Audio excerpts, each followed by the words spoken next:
TNTV Tamil ஊடகம், தனித்துவமான தமிழ் ஊடகம். உங்கள் இல்லத்திற்கும் இல்ல சுப நிகழ்ச்சிகளுக்கும் மேலும் சுவை கூட்ட யாழி அப்பளம். தரம் சுவை சரியான விலையில் கிடைக்கும் யாழி அப்பளத்தை வாங்கி பயன்படுத்துங்கள். மாவட்டம் தோறும் விநியோகஸ்தர்கள் வரவேற்கப்படுகிறார்கள். மேலும் விவரங்களுக்கு 9789251125. கோயம்புத்தூர்ல தனிச்சிறப்பான மரச்செக்கு எண்ணெய் ஆலை இருக்குதுங்க. வாடிக்கையாளர் முன்னிலையிலே அரைச்சு கொடுக்குறாங்க. 16 வகையான தரமான எண்ணெய் வகைகள் கிடைக்குதுங்க. நல்லெண்ணெய், தேங்காய் எண்ணெய், கடல் எண்ணெய் தொடங்கி முருங்கை விதை எண்ணெய், கருஞ்சீரக எண்ணெய், ஆளி விதை எண்ணெய், முந்திரி, வால்நட்டு மற்றும் பூசணி விதை எண்ணெய் என கண்ணு முன்னாடியே அரைச்சு சூரிய ஒளியில வச்சு முறையா விற்கிறாங்கங்க. நாட்டு பருப்புக, சல்ஃபர் இல்லாத தேங்காய், ரசாயன கலப்பு இல்லாத எண்ணெய் வகைகள் கிடைக்குதுங்க.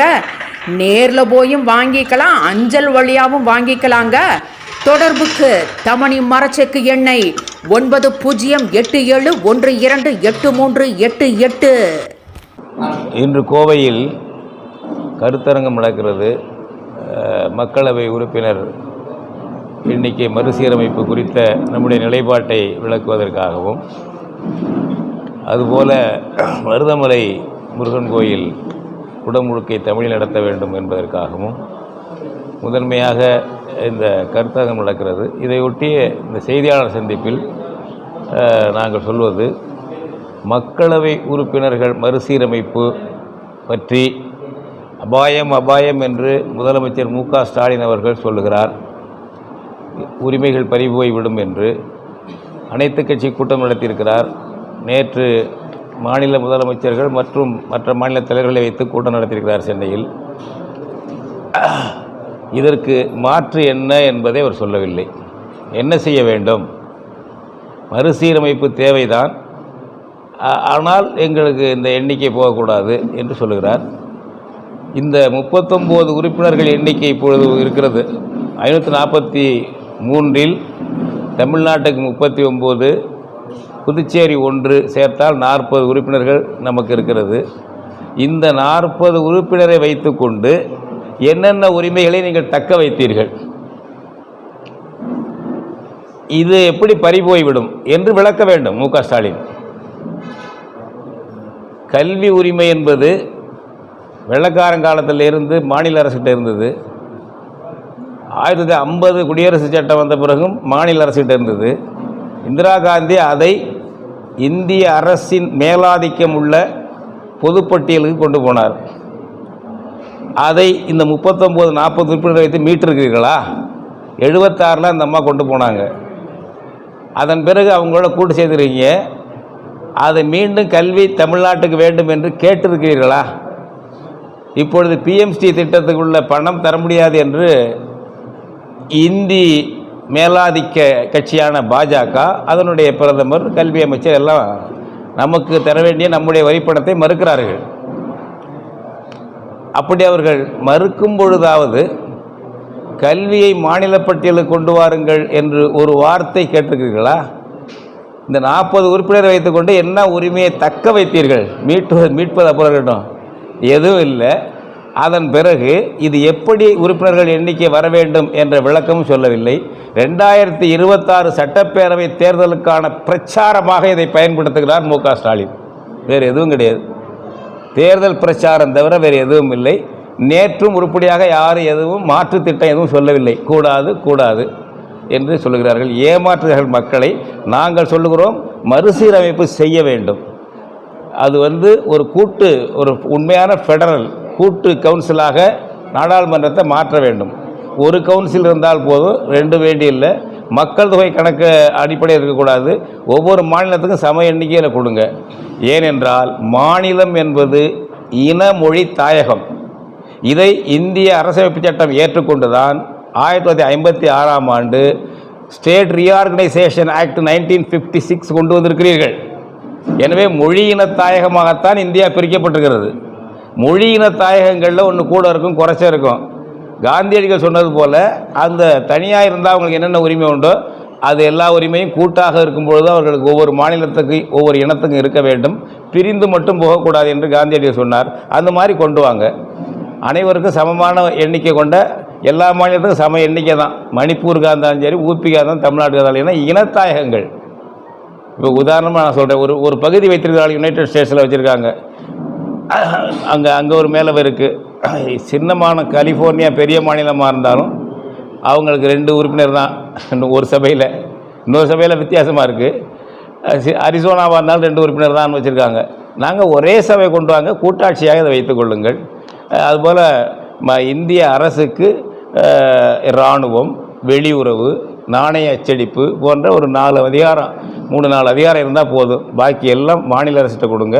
வரி வசூல் பண்ணுறது முழுசாக மாநில அரசு வரி பண்ணிடணும்.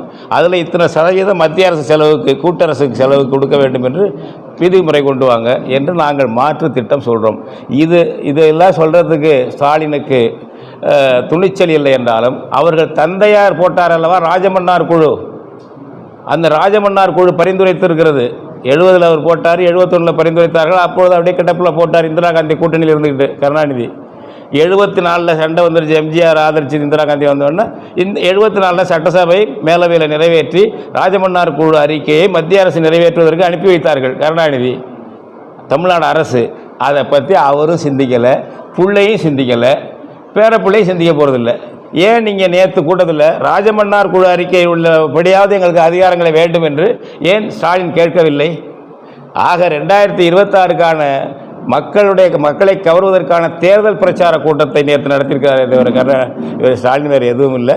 வன்மையாக கண்டிக்கிறோம். உண்மையான கூட்டரசாக இந்தியாவை மாற்ற வேண்டும்.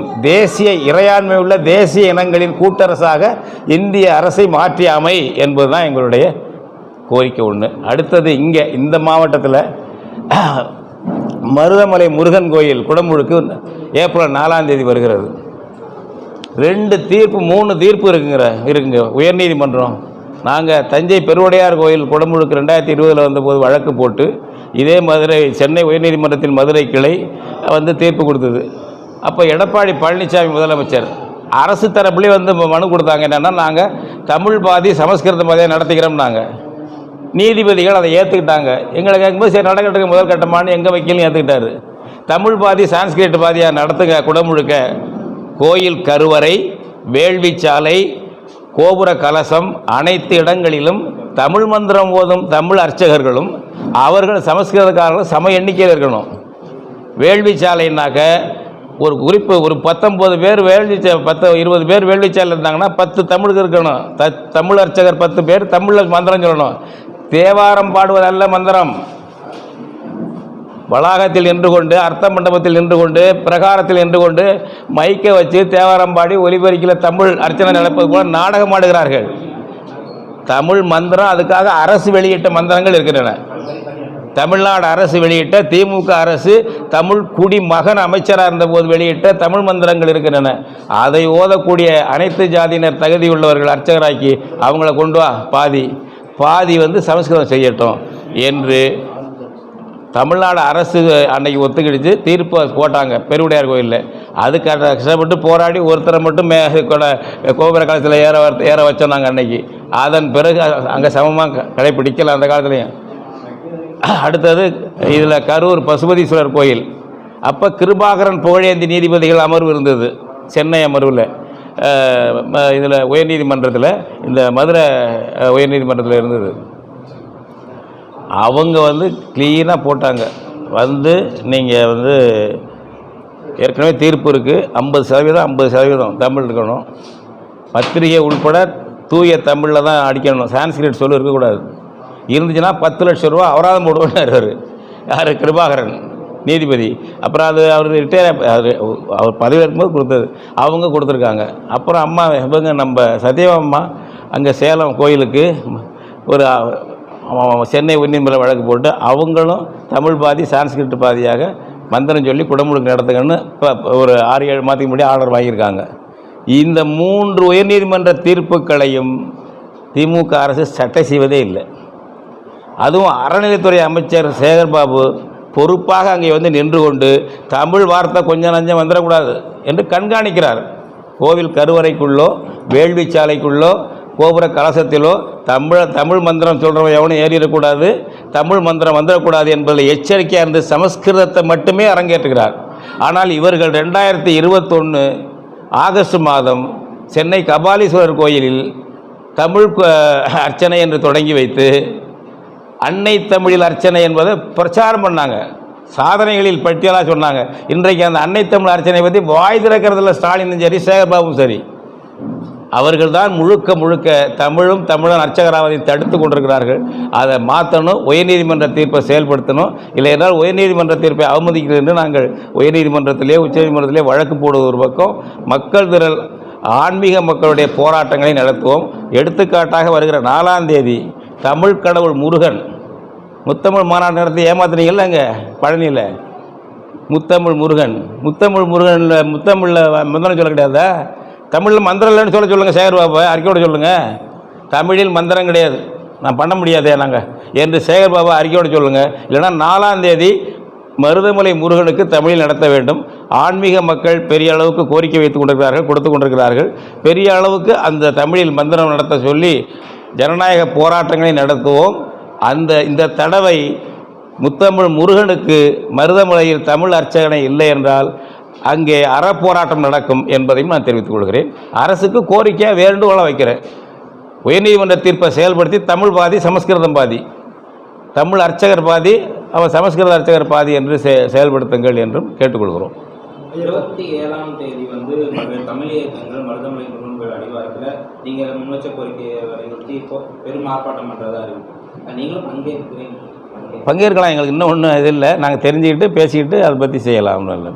நல்லது, அந்த மாதிரி செய்யறத வரவேற்கிறோம், பாராட்டுகிறோம். ஒட்டுமொத்தமாக இத்தனை முதலமைச்சர்களை கூட்டி நடத்தப்பட்ட மிகப்பெரிய ஒரு ஒருங்கிணைப்பு கூட்டம் இது ஒன்றிய அரசுக்கு அழுத்தம் கொடுக்கும் அப்படின்னு சொல்றாங்க. மிகப்பெரிய சாதனையாகவும் திமுக தரத்தில் சொல்லப்படுது. ஒன்றிய அரசுக்கு என்ன கோரிக்கை வச்சாங்க அழுத்தம் கொடுக்கறதுங்கிறேன். அவர் தான் சொல்கிறார், இப்போ ஒன்றும் மாற்றலைன்னாங்க, பிறகு தான் மாற்றுவோங்கிறாரு.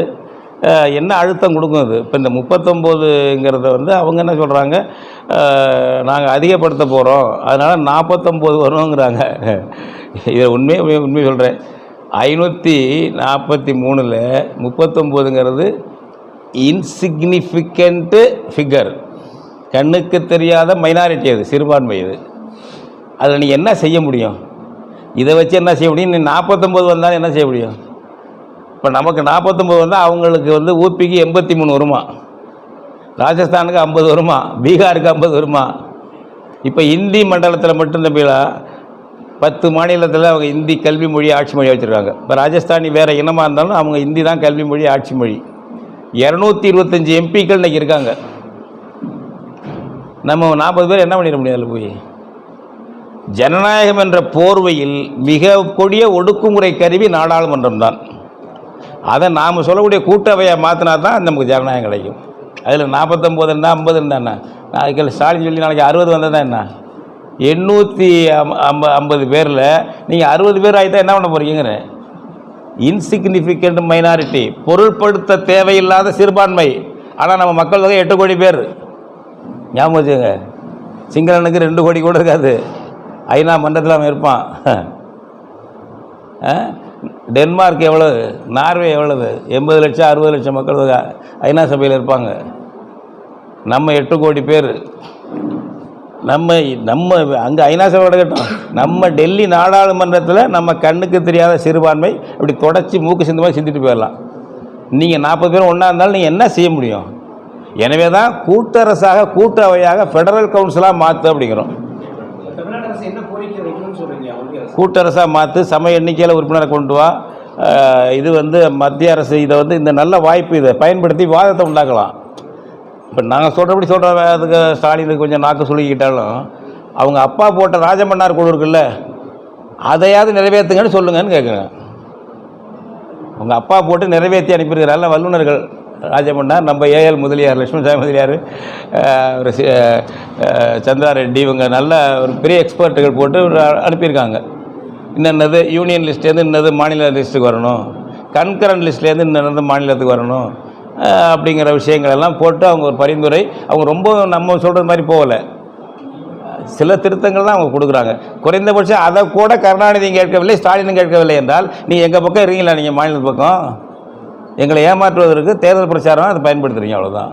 ஆனால் அந்த கூட்டத்தில் பல்வேறு மாநில முதல்வர்கள், அரசியல் கட்சி தலைவர்களும் பங்கேற்று ஆதரவு தெரிவிச்சிருக்காங்க. அந்த தீர்மானத்துக்கு நிறைவேற்ற ஆதரவு தெரிவிச்சிருக்காங்க. அவங்க யார் நான் படித்து பார்த்தேன். தலையில் கத்தி தொங்குவது போது இருக்கிறதுங்கிறாரு Pinarayi Vijayan. What is your demand? இது அவங்க பொதுச்செயலாளர் இப்போ இருக்கார், நம்ம அவர் பிரகாஷ் காரத் இப்போ இன்சார்ஜில் இருக்கார். இந்த கோரிக்கை அவர் சொல்லுவாரா? ரேவந்த் ரெட்டி நல்லா பேசியிருக்காரு, தெலுங்கானா முதல் மந்திரி நல்லா பேசியிருக்காரு. ஆனால் ராகுல் காந்தி அதை ஒத்துக்குவாரா? ராகுல் காந்தி இதுவரை கருத்து சொல்லியிருக்காரு, நான் பார்க்கலைங்க. இந்த மறுசீரமைப்பு இப்போ வேண்டாம் அப்படின்னு ரேவந்த் ரெட்டி தலைவர் சிவகுமார் வந்து கலந்துக்கிட்டால, துணை முதல்வர் கர்நாடகா, அவங்க தலைவர் ராகுல் காந்தியோ மல்லிகார்ஜுன கார்கேயோ இதெல்லாம் இப்போ வேண்டான்னு சொல்லியிருக்காங்களா இது வரைக்கும்? அப்போ மோடியும் ராகுல் காந்தியும் ஒரே நிலையில் இருப்பாங்க, இங்கே சும்மா இங்கே பேசிக்கிட்டு இருப்பீங்க. நாடகம் தானே இது? சரி சரி தம்பி. மருதமலை வந்து சித்தர் கோயில் ஆகமதிப்பு அடங்காது அப்படிங்கிற ஒரு திட்டம் இருக்கு. இன்னொரு பண்டாரங்கள்லாம் இருந்திருக்காங்க, அதை பற்றி நல்ல கருத்து நீங்கள் சொல்கிறீங்க. 1950 வரையிலும் மருதமலை கோயிலில், முருகன் கோயிலில் பண்டாரம்தான் அர்ச்சனை பண்ணியிருக்காரு. திருமலை நாயக்கன் ஆட்சியில் இருந்த ராமப்பையன் என்ற படைத்தளபதி போய் எப்படி பழனி முருகன் கோயிலில் பண்டாரத்தை வெளியேற்றி விரட்டி விட்டு பிராமண உணா திணிச்சானோ, அது மாதிரி விடுதலை பெற்ற இந்தியாவில் 50க்கு பிறகு பிராமண உணா திணிச்சிருக்கீங்க. பெரிய அக்ரகாரம் இருக்கிறதா சொல்கிறாங்க. பாங்க, நூற்றுக்கணக்கான பேர் அங்கே இருக்க. நம்மளால பண்டாரங்களை வெளியேற்றி எங்கேயோ போயிடுச்சான், மூட்டை பக்கம் பிடிச்சான் நம்ம ஆளுக. இந்த மாதிரி இருக்குது, மீண்டும் அதை கொண்டு வரணும். நீ குறைந்தபட்சம் அனைத்து ஜாதியின அர்ச்சகர் என்ற திட்டத்தையாவது செயல்படுத்தி எல்லா கோயிலும் பண்ணுங்க. முதல்ல மருதமலையில் செயல்படுத்துங்க, தகுதி உள்ளவங்களும் அது மாதிரி செய்யுங்க. டிஎன்டிவி தமிழ் ஊடகம், தனித்துவமான தமிழ் ஊடகம்.